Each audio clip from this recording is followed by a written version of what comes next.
दर्शक बंधु चाहबे आज होए होए रावरी ठेठ सुनब या फिर आधुनिक ठेठ।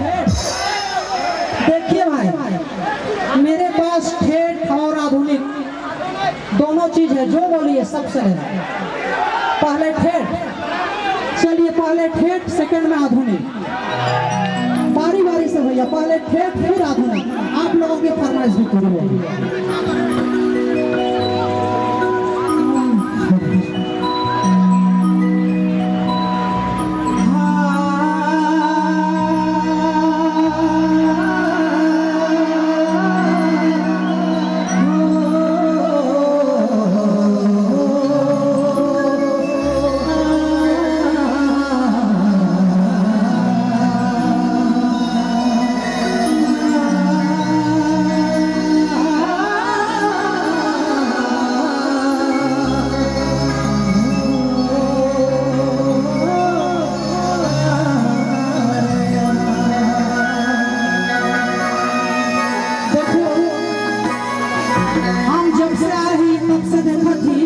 बहुत सारा यहाँ कपल है या फिर प्रेमी प्रेमिका कहो, बहुत सारा एंजॉय करे लागल, ये बहुत खुशी कर बात है।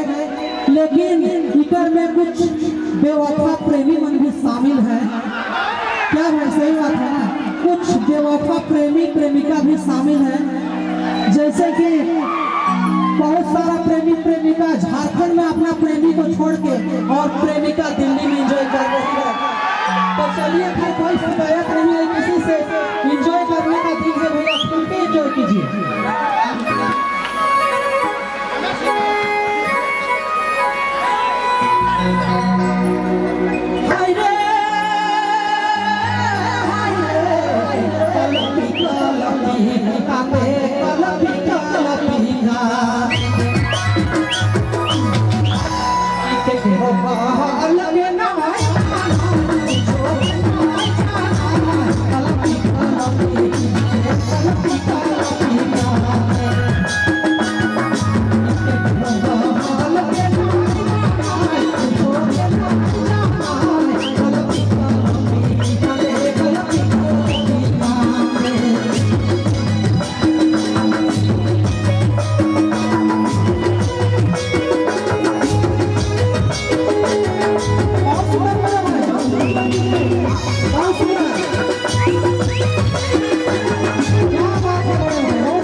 हमें कल फीका फीका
Love